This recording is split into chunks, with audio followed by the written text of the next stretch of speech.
yeah, okay, I walk there looking like a old down leg. So much money on me, so you bitch.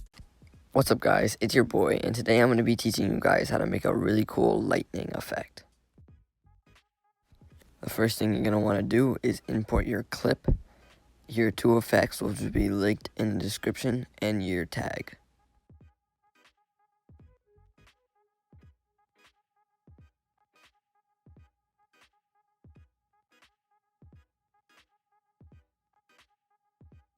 Now that you have all that, you're going to start by, as always, trimming your clip.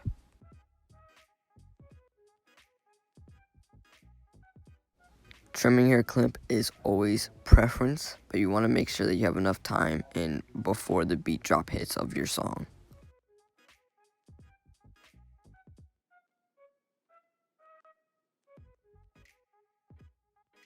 Now that you have all that done, you're going to want to add a fade in. So how do you do that? You put a keyframe at the beginning and go about 1.5 seconds in, which is what I like. Place another keyframe, and you can place keyframes by the bottom right corner. And then you're going to go to the first keyframe, and you're going to turn the saturation and the offset all the way down to make it a black screen.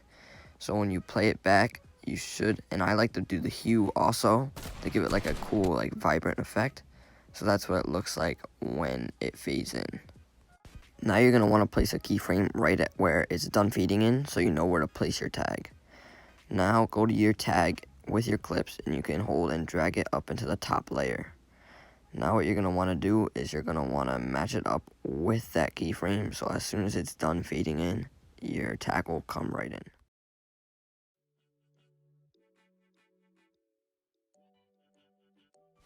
Now what you're going to want to do is, this is also preference, but you're going to want to resize your tag so it fits into the liking of your screen. After that is done, you're going to want to hit blending and then hit screen so it unfolds onto your clip.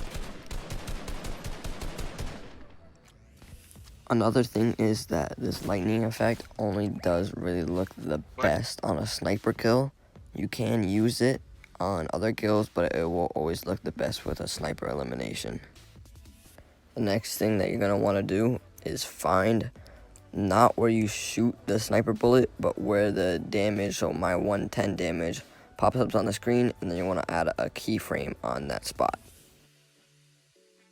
The next thing you want to do is you're going to take the lightning effect and drag it into the upper layer. What you're going to want to do next is when the lightning comes down, you're going to want to have it hit where that 110 is, not where you shoot the bullet. So you're going to hit screen so the lightning overlaps onto your work.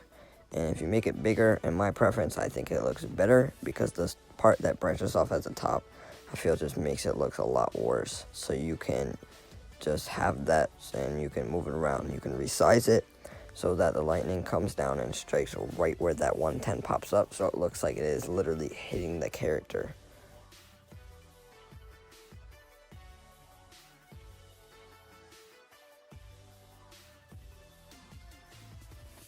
After all that is done, when the lightning effect is at like a low point, like it was right there, is where you're going to want to end it, because you don't want the lightning effect to last too long, or then it will just look very sloppy.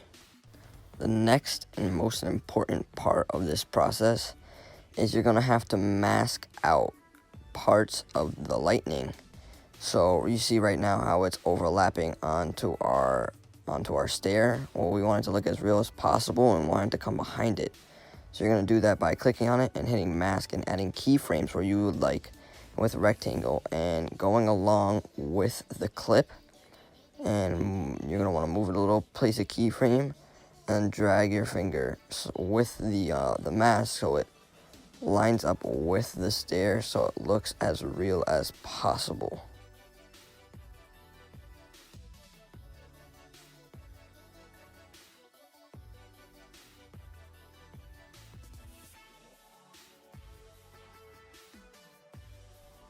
After all that is done, this is what it should look like, and you can sort of find out, because you want to drag your finger along just so make sure that it does look good when you're doing it, but it should look something like this.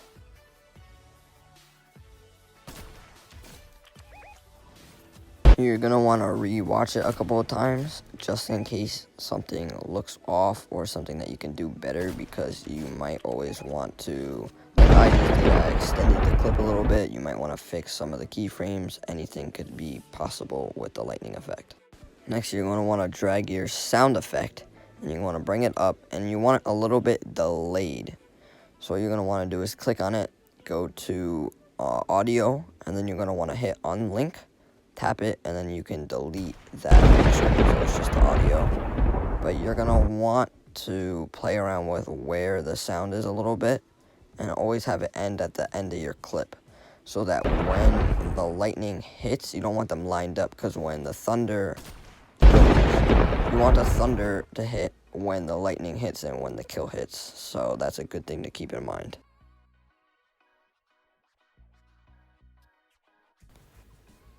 The next thing that you're going to want to do is you're going to want to place a keyframe right where the lightning hits, so that we can make that color build up.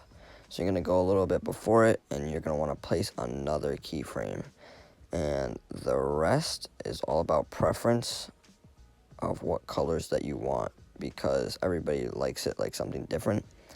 So what I did is you just go to the other keyframe.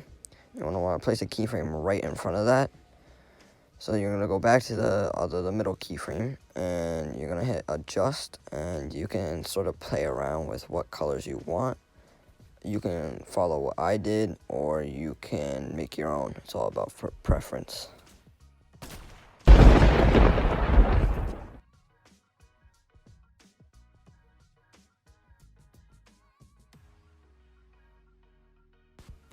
Now it's time to add the little light flashes after you get the kill.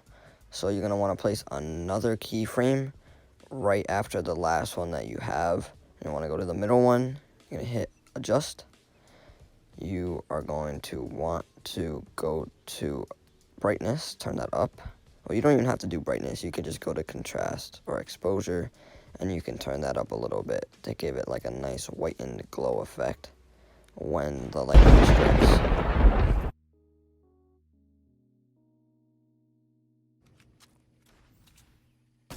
The next thing that you're going to want to do is get that purple part out of the middle of the scope of your sniper.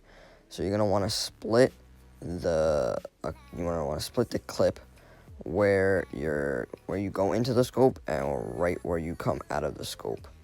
And you're going to want to split that clip, and you're going to want to duplicate that.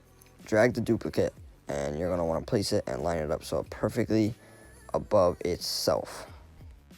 Don't make the mistake I did and try and mask with the keyframes. So what you're going to want to do is delete all the keyframes on that little block, or it will not work to the effect that you would like it. And then you're going to hit radial, because it will be a perfect circle with that, with the outside of the scope.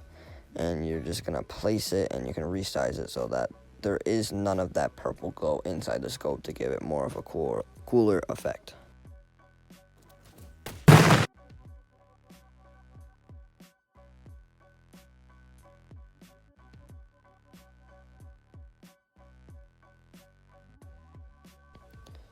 Now to add the other little flashes of light after the kill, you're going to want to place 3 keyframes all in a row, and then you're going to go to the middle one, and you're going to go to exposure, and you're going to want to turn it up a little bit, and you're going to see how that looks.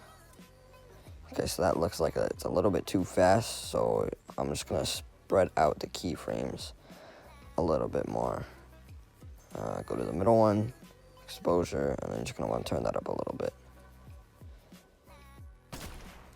And we are going to do that one more time a little bit later in the clip. Add your 3 keyframes, go to the middle one, exposure, and then just turn it up a little bit for that really cool effect. I think that it looks really cool, and I like it a lot.